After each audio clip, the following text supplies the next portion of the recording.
Hello, viewers. Welcome to the Pageant Podcast. Thanks for watching my show. I started this show so the Miss America community could get to know our title holders.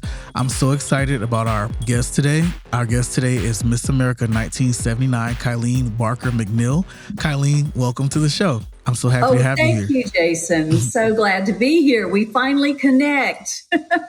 I know. I reached out some time ago, and I'm so glad that you were able to take time to talk to me today. So we have a Virginia connection, So I was a director in Virginia, a local executive director, and you were the first Miss Virginia to become Miss America. That's so that right. is our Virginia connection. I do want to give a shout out to all the Miss Virginias who have been Miss America. Is you. There's Nicole Johnson, Caressa Cameron, and Camille Schreier. So shout out to Miss Virginia organization, MC Gravely, Mark Schreier, all of them. I love them. We're so fortunate from the state of Virginia, and it's such a wonderful organization. I just love the Miss Virginia pageant. I've gone back to MC. I've gone back to judge from time to time. And it's just one, I always say about Miss Virginia, it's a class act. They've been doing this a long time. They had Margaret Baker behind it years and years ago when I competed. And it is just a wonderful organization with so many amazing people behind it. And I feel so fortunate to be a Miss Virginia and so happy that I've had more Miss Virginia sisters win the title of Miss America. And we have had 4 from the state of Virginia. So I think the state of Oklahoma has had like 7 or something, but we're catching up. Yeah. So can you tell us about your background, your childhood, and how you started competing in the Miss America organization? Yes. Well, I think when I was 2 years old, my mother tried to put me in a little baby contest, and I wanted nothing to do with that. And I just ran off the stage crying, "Mama!" So I didn't want anything to do with it then. But throughout my life, I was a pretty competitive person. I competed in my first talent show in the 5th grade. I started gymnastics. I competed in what they called the Do Your Own Thing in Galax, Virginia, and I won that. Okay. I was a majorette. I was a cheerleader. So I was always competing in whatever little things that those things offered. When you grow up in a small town, football season is amazing, and basketball season and baseball season. So, it's a huge thing to be a majorette, play in the band, be a cheerleader. Right. You can do other things like Girl State and other organizations, but I tried to do it all when I was a little girl. I mean, I had my parents running me and all over the state of Virginia competing in this, that, and the other. So I kept them very busy. But I entered my, first serious pageant when I was in high school, and I entered my high school pageant, Miss Carroll County High School, located in Hillsville, Virginia. But we had 1,200 students, and so I won that. And looking back, though, when I was 7 years old, I saw my Aunt Pat, my mother's sister, compete for Miss Teenage Roanoke, and she won. So that left a huge impression on me. And she went on to compete at the Miss Teenage America pageant. Now, that wasn't affiliated with Miss America at that time. It was a totally separate entity. But I've got a picture of her in that beautiful ball gown. And it was just such an impression on me. So when I got ready to go to college, I entered the Miss New River Valley pageant, New River Valley Fair pageant. So I won that. That took me to the Miss Virginia State Fair pageant. I won that. And I reigned as Miss Virginia State Fair for that year. It still wasn't affiliated with Miss America in any way, shape, or form. I think I had like 2 appearances, but I got to appear with the governor of Virginia. That was a pretty big deal, right? Cool. Right. So then I went back to crown my successor of Miss Virginia State Fair. And a former Miss Virginia from the Miss America organization happened to be a judge that year. Now, she wasn't judging me because I was crowning my successor. But after that, after the show, she said, I think you really should enter the Miss America system, Miss Virginia pageant. So I was just starting as a freshman in college then. And but I always kind of remembered her telling me that. And I continued to compete in all kinds of things in college.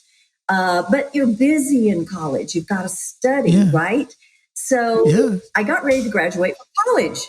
Fast forward 4 years later, and I got to thinking about what she had told me. And I thought, well, if I don't do it now, I'll never get around to doing it. So I called my mother and I said, Mom, I'm thinking about entering this Miss America program, Miss Virginia. And she was like, oh, Kylene, I could just feel the cold chills go through her body. What are you doing now? You know, but she knew me and she knew I was always into something. And so I looked into what pageants were available for me to enter. Here I was, a senior in college, getting ready to graduate, and Virginia Tech had a Miss America preliminary pageant at that time. But I also heard of a couple of girls that were going to enter that pageant, and one was this incredibly talented singer that sang with the New Virginians, and the New Virginians toured nationwide. They were just an amazing group from Virginia Tech. So I went to watch them perform, and I said to myself, I don't know if I can beat her in the Miss Virginia Tech pageant. You know? So you've got to come up with, when you're a competitor, you've got to have a strategy, right? So I called the Miss Virginia people in Stone Oak, and I said, what are the rules? What pageant am I allowed to enter? I'm from Galax. I'm going to school in Blacksburg. Which pageants are available to me? And they said, oh, the closest local pageant to your hometown. So that made it Pulaski. So I entered the Miss Pulaski pageant, and that was in May. So I won. 6 weeks later, I was competing for Miss Virginia in July. I won and beat the girl from Virginia Tech who had won Miss Virginia Tech. So that was your like, strategy worked out. All of a sudden, in September, the second week of September, I was Miss America. And in 4 months, my life went from being a student at Virginia Tech, graduating from Virginia Tech, and becoming Miss America. So, I always say, being at the right place at the right time, if I had entered 4 years earlier, I might not have ever won and never even tried again, but it was just here. It was just my time. It was just meant to be. So I have to ask this question. A lot of people wanted to know, at Miss America, on the finals night, did you have an idea that you were going to win, or did you think who knows what's going to happen, or I think I have a chance? How are you feeling the last night at Miss America? Going through that week, I think all contestants have their ups and downs with their emotions, because sometimes you feel good about things, and then sometimes you don't feel good about things. And I experienced those emotions. It was kind of like a roller coaster. So when I was called out to be in the top 10, all that I thought at that point was, I am just so happy to do this for the state of Virginia. Virginia is in the top 10, because here I was representing Virginia, right? And then Burt Parks was calling out the top 10, and then we rush backstage and we just start rushing through the next 2 hours of doing all of our competitions. And it's all a blur. All you're doing is getting into your swimsuit, getting into your talent costume, getting into your evening gown. But at the end, when I put my evening gown on and we had to go back to the other side of the stage and line up all the top 10, I would kind of found myself by myself, kind of stepping over the cables, the TV cables and stuff, behind all the curtains, getting to the other side of the stage. And it felt like something slapped me in the face. And something said to me, you could win. You could be the next Miss America. Wow. So here we are. We're all holding hands, top 10. I was standing next to Miss Texas. She was like 5'10". Okay. So the camera's panning us, and up here to Texas, down here to Virginia. So, because I'm only 5'4". Anyway, even though I had 3-inch heels on. So in her heels, she was probably over 6 feet, and here I was about 5'7", 5'8". So anyway, so the fourth runner-up, the third runner-up, the second runner-up was called out, and I was still standing there. So then they called out Miss Alabama as first runner-up. And I thought Teresa was going to win. I really thought Teresa Cheatham was going to win. Because she had won both preliminaries, talent and swimsuit. Wow. Yeah. I hadn't won any. I was like a sleeper. Oh my God. And so then when Burke Parks said, one of these 6 lovely young ladies will be our next Miss America, I took this gulp. I just knew it was me. I knew it was me. And wow. Some of the fans I asked. Yeah, I asked people, for questions to ask you, and some of the fans were saying, they were wondering how you felt, during that final night and everything. And that is an amazing story. I would like the viewers to see it. So I do want to show the video. So for the viewers, here is the video of the crowning of Miss America 1979, Kylene Barker McNeill. Now let's look. One of these 6 lovely ladies is Miss America. She is the winner of a $20,000 scholarship. Our new Miss America 1979, Kylene Barker, Miss Virginia.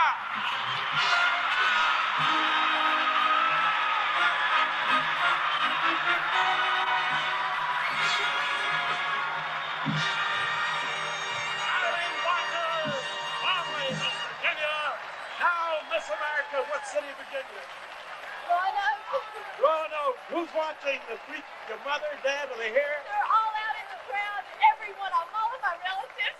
They all waiting to see you, darling, so go out there while we sing your song.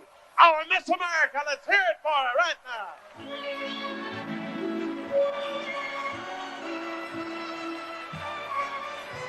Oh, there she is, Miss America. There she is, your idea, dream of a figure, more than pretty, can come true in Atlantic City. She may turn out to be the queen of femininity. There she is, Miss America. There she is, your ideal, with so many beauties. She took the town by storm with her all-American face and form and fair. She's walking on air, she is. Paris covered, there she is, Miss America. There she is. Formerly Miss Virginia, Miss America 1979.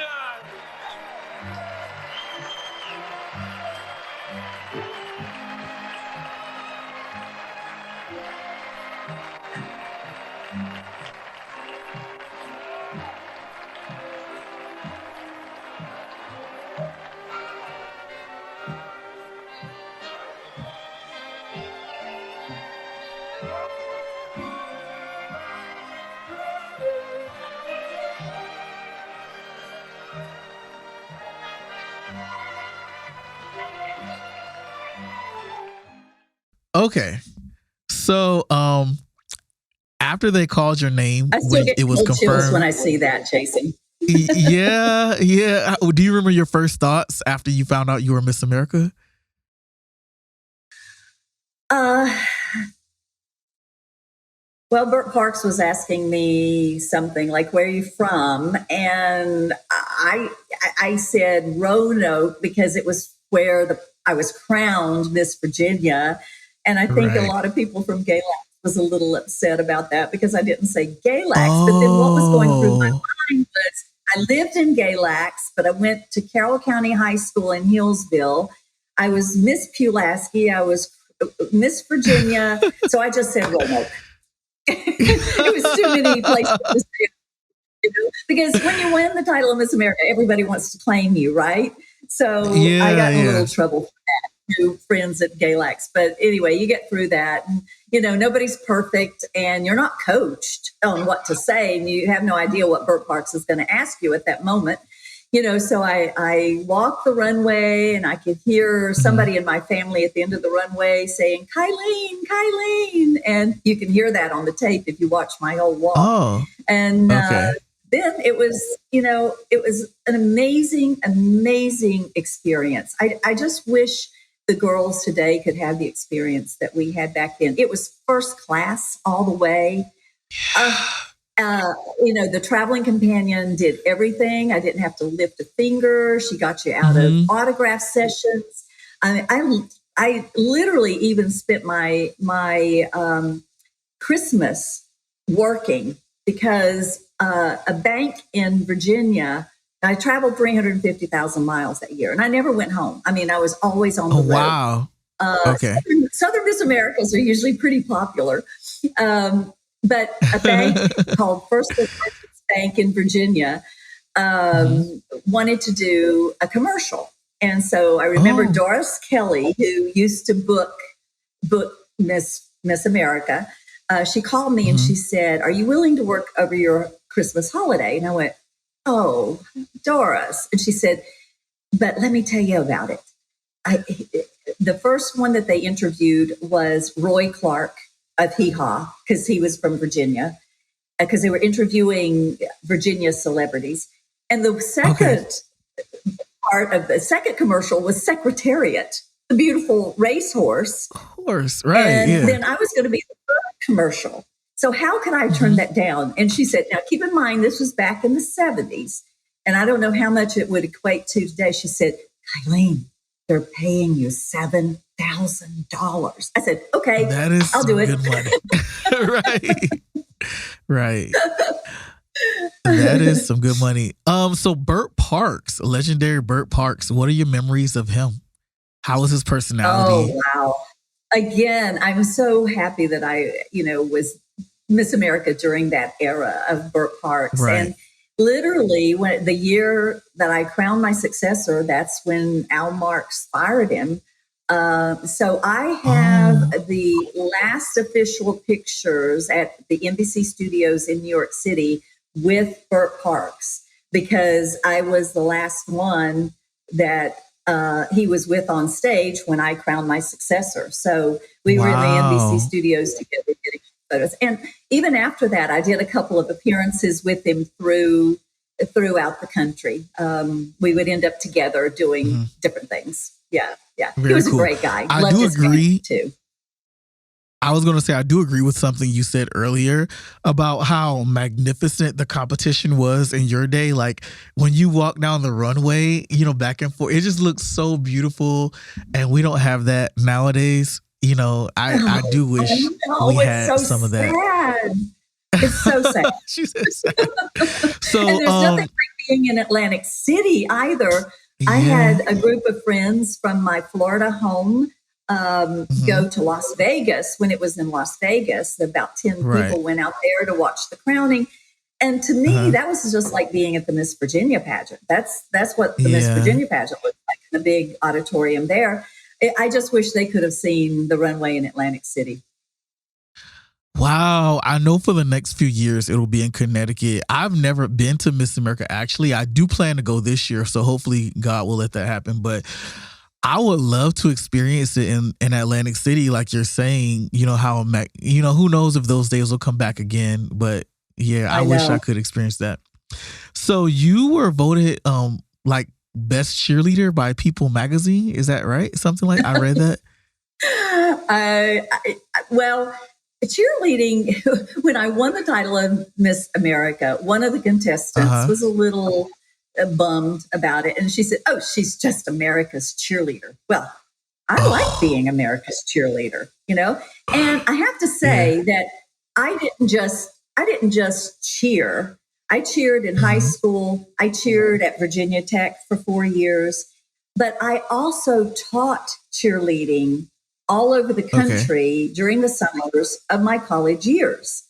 So it was a big part of my life, and it was one of the Right. best summer jobs any girl could ask for because I was in California, I was in Ohio, I was in Michigan, I was in Florida. I was flying out all over the country leading up to my freshman year in college, and every summer after that, teaching cheerleading to all these young girls all over the country. So it was a very, very rewarding job for me.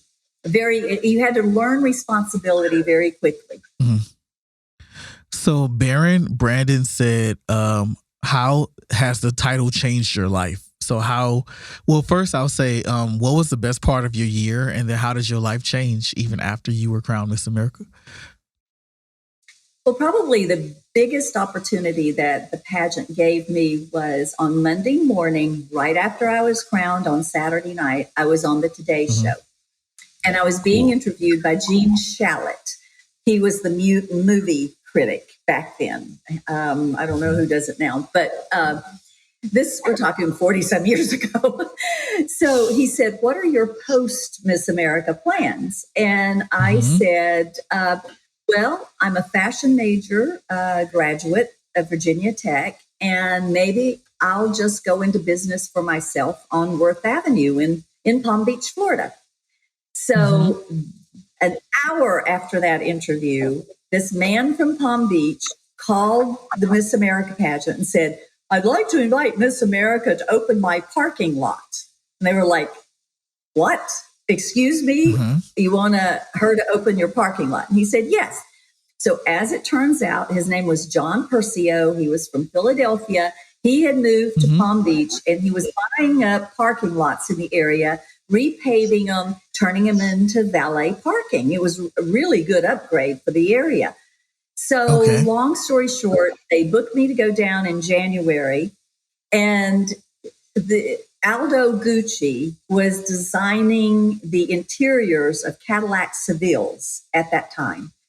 So Okay. they got the Cadillac Seville that was on display in front of the Gucci store off of its display and brought it over to the parking lot. I climbed into the driver's seat and drove through the ribbon and broke it in two. So that was the grand opening Okay. of the park. All right. And that gives you a That's sense of cool. style of Palm Beach. So Hmm. we had the rest of the opening ceremonies, and then we were all walking down Worth Avenue to go to lunch at this five-star restaurant that had been open since 1948. It was called Petite Uh-huh. Marmite. And this lady that opened the restaurant with her husband Gus, her name was Jerry Purcello. She gets me Hmm. around the shoulder as we're walking down the street, and she said, "I hear you want to open a store on Worth Avenue. I've got a space coming available in July." It was like another gulp. Nice. you know, okay. So, of course, we have lunch. I go back to my hotel. I fly off to another part of the country the next day. But the person that I was dating at the time, I told him the story, and Hmm. he flew down and he kind of checked it out. So, another long story short, by March, I had signed a 10-year lease. I was only 23 years old, and I signed a 10-year Wow. lease to go into business on Worth Avenue in Palm Beach, Florida. So, the older you get and the more you learn about what can go wrong, Hmm. I would have been thinking 10 times about doing that. But I was young. I was Miss America. I Yeah. could do anything. Right. So I went ahead and signed that lease, and I literally crowned my successor, walked down the runway, crowned my successor that September. Hmm. The next day, went to New York City, checked into the Plaza Hotel, and on Monday morning, I was on 7th Avenue, the fashion district in New York, Right. doing the buying for my store. And I opened the day Oh, after Thanksgiving. Yeah. very So cool. And it your shop was was called very Kylene. Yep. D And Kylene. Right. I didn't want to just call it Kylene's, like Filene's, but I had to play off Right. my name, right? Because I was Yeah. Miss America, and it got a lot of press. Um, and my first name is Danis. And when I was in San Oh, Francisco a whole lot during my year, I used to shop at I Magnin. So I thought I Magnin, D Kylene. So that's how we came up with the name. So called it D Kylene. It was a great very chapter cool. of And my I book. also, excellent. And speaking of books, perfect segue. I read that you wrote a book or published, you co wrote a book. Can you talk about the books I that did. you wrote? Um, back in the 80s when everybody was recording exercise albums and fitness books, since I was a gymnast in Miss America, somebody came to me and said, "Why don't you write a book as Miss America?" And I went, "Are you crazy?" And then I got to thinking about it. Oh, okay, let's try that one. So we found a publisher that had published Phyllis George, and he got me a contract with Simon and Schuster in like a week. Oh, So wow. I flew to New York. I was doing a segment on the Today Show about exercise wear. So I kind of blended fitness and fashion together because remember the Jane Fonda days and the Yeah, workout the videos. leggings. Right. I mean, Yeah. it was a huge craze going on in America of everybody working out and wanting to get the right outfits and everything. So I was doing Uh huh. a fitness segment on the Today Show and mentioned that I had a book coming out. So, long story short, yes, it was published. It's called Southern Beauty and fitness, fashion, and beauty book, and that was in the 80s. That goes way Okay. back. All right. So, what advice, or this is a good question. I think a lot of people want to know if you could change. There's been a lot of changes since you competed. Of course, swimsuit is gone. Um, they call evening gown red carpet their social impact initiative. What do you think of the changes? If you could change things, from how they are now, what would you like to see? So just basically, what do you think about where they are now and what changes would you make to the competition? Oh my goodness, Jason! If anybody, it would be done. I didn't mind swimsuit competition. I grew up in a leotard and a majorette suit in front of people all the time, doing gymnastics. So Right. just to put on a pair of heels with that swimsuit didn't bother me. And I don't think it would really bother too many people now. It's great that the women are so smart and got so much on the ball these days. It's hard to get that across and still be an entertaining show. But if it's going to be Yeah. on television, it's got to be an entertaining show. So how do you do Yeah. that? Right. It's hard to figure it out. And people want to watch the glamour. They want to see, Yeah. the glamour of Miss America, which it really doesn't have anymore. So Yeah. I don't know what they're going to do. I don't know what the answer is. If anybody out there does, please write the Miss America organization and give them your 2 cents worth in. I remember your post, though, on Facebook. It said, Miss USA is on TV, Miss America is on the computer for last year's I competition. don't. Yeah, I don't know what to say. What advice would you give to young girls who are competing nowadays? Well, be mature. And if at first you don't win, try again. Like I said, I competed for the first time in Miss America and went all the way in 4 months, Hmm. but a lot of Miss Americas don't. They just keep doing it and win a lot of Right. scholarships in the Yeah. meantime to be able to put themselves through school.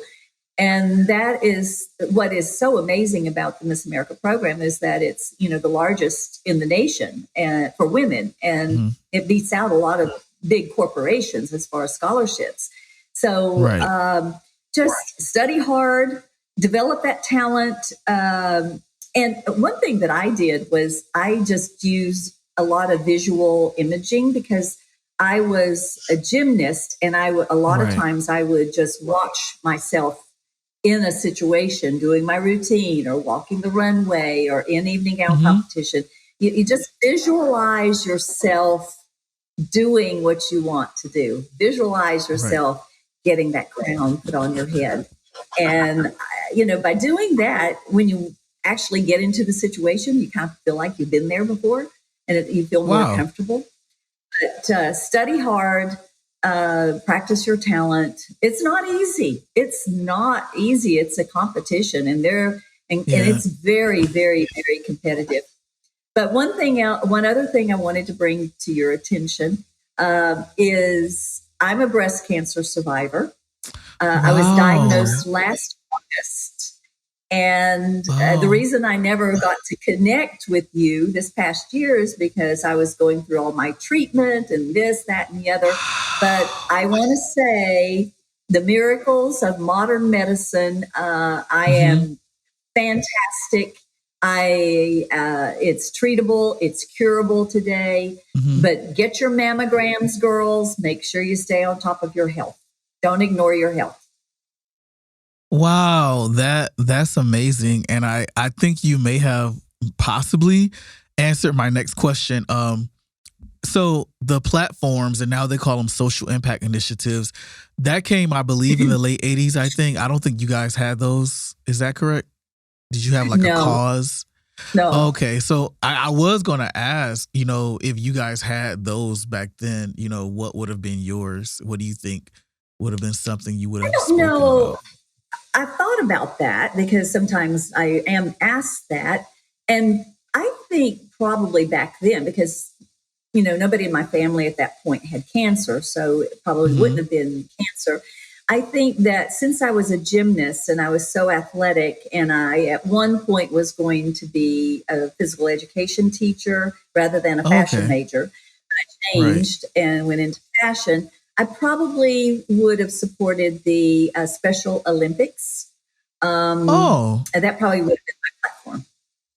Yeah. That's really cool, because our current Miss America, Emerald Broyles, that is her social impact is Special Olympics. That's right. Because she has a brother that I believe is impaired, right? Yeah. Okay. That I think it probably would have. Yeah, but I think that is I think Leonard Horn, when he was chairman, did the most amazing job of anybody that's ever run the pageant. He's so smart. He's still living today. And he's the one that when Kylene Ray Raffco won the title, and he noticed that she was being asked by all these nurses and doctors associations all over the country about to come and speak, he said, maybe we're onto something here. So that's how the platform issue evolved and came about. And I think it was a very, very good thing to add to the Miss America program. It gave you a purpose for being out there. Because a lot of times I feel like, what am I doing here? I'm just cutting a ribbon, So anyway, it really gave you a reason for your appearances. Right. So actually, I'm interviewing Miss Georgia 2022 Kelsey Hollis today, and Miss Utah 2022 Lindsay Larson as soon as I'm done with you. But before I end this, do you have any final words, any final stories, anything that you want to say before our interview is over? Life is good. Live it to the fullest. Yeah. And I've had 5 holes in one. I play golf and I've had 5 holes in one. Very, very so cool. I still compete. I'm a competitor with myself now on the golf course. Right. So I was just going to say, I do plan to go to Miss America this year. Do you ever come back to the competitions or no? I've been many, many years. I missed all of the festivities last fall because of going through my treatment. Right. I just had to take care of me, myself, and I, and focus and take care of myself. But I don't know. I haven't given it any thought. I don't have any dates. I'm not sure what's going on. So I don't know. You might see me there. Yeah, I know. I mean, unfortunately, they wait sometimes to about 2 or 3 weeks, ahead of the competition to announce it. So I don't know. But I will say thank you for your time. I'm so happy for your health that you have recovered. And I think you're a great person and inspiration. So please stay on, and I'm going to end our show, and then I'll come back and talk to you shortly. Okay. But for the viewers, thanks for watching. I hope that you enjoyed the interview. Please support me so I can continue to bring us interviews. Support the GoFundMe. My Cash App is $JTROBIN. If you want to contact me, my email address is jasontimothy.robinson@gmail.com. And once again, thanks for watching my show. I hope you enjoyed it. Thanks, and have a good day.